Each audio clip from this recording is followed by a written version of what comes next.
তোমাদের আগের ভিডিওতে বলেইছিলাম যে এর পরের ভিডিওতে আমি নবান্ন মেলা দেখাবো।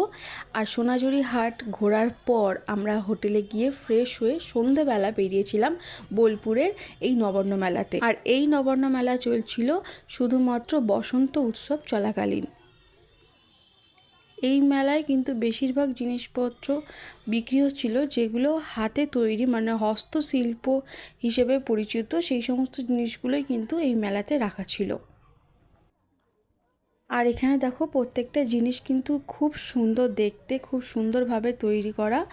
আর প্রত্যেকটা জিনিস যেমন সুন্দর তেমনি কিন্তু দামটাও অনেকটাই বেশি। আর এখানে দেখো কাঠ দিয়ে তৈরি করা ট্রে, ঘর সাজানোর জিনিসপত্র এখানে রাখা ছিল।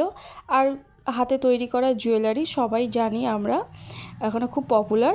আর এখানে নানা রকমের ফটো ফ্রেম আর ঘর সাজানোর জিনিসপত্র রাখা ছিল। এখানে এগুলো ভীষণ দাম বলছিল। আর এখানে প্রত্যেকটা জিনিসেরই অনেক বেশি দাম বলে আমার মনে হচ্ছিল। আর এখানে দেখো এনাকে দেখে তো প্রথমে আমিও ভয় পেয়ে গেছিলাম, আর আমার মেয়েও কিন্তু ভীষণ ভয় পেয়ে গেছিলো প্রথমে। আর পাশে দেখো বেতের তৈরি ঝুড়ি, নানা রকমের জিনিসপত্র এখানে রাখা ছিল। আর এখানে বসেই কিন্তু জিনিস তৈরি করছিল। আর এখানে একটু আমার মেয়ে ভয় পাওয়ার পর অনেক ভুলিয়ে ভালিয়ে ওকে আমি এখানে দাঁড় করিয়েছি শুধু ভিডিও আর ফটো তুলবো বলে। আর যাই হোক, ও একটুখানি কান্নাকাটি করেও কিন্তু এখানে দাঁড়িয়েছিল।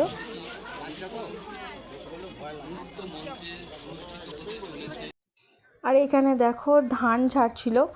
আর খুব সুন্দরভাবে চারিদিকটা মানে সাজানো রয়েছে, হাতে তৈরি কীরকমভাবে জিনিস তৈরি হচ্ছে, কীরকমভাবে ধান ঝাড়া হচ্ছে, সমস্তটাই এখানে খুব এই মেলায় আর কি খুব ভালোভাবে সাজানো রয়েছে।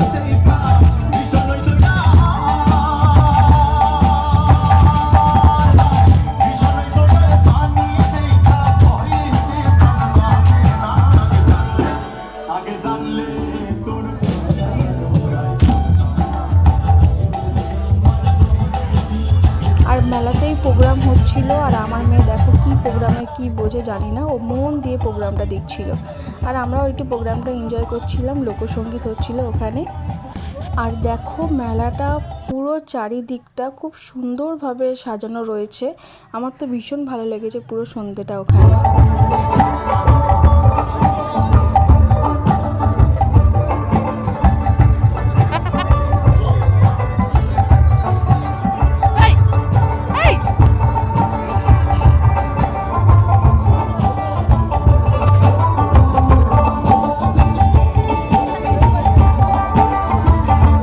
আমার মেয়ের তো প্রোগ্রামটা এত ভালো লেগেছে, গান এত ভালো লেগেছে যে ওখানে নাচতেই শুরু করে দিয়েছিল। তারপর চলে গেছিলাম খাবার জায়গায়, যেখানে গিয়ে আমি একটা নর্মাল সিঙ্গারা নিয়েছিলাম। আর সিঙ্গারাটা খেতে জাস্ট মোটামুটি ছিল, চাটনি দিয়েছিল সিঙ্গারার সাথে।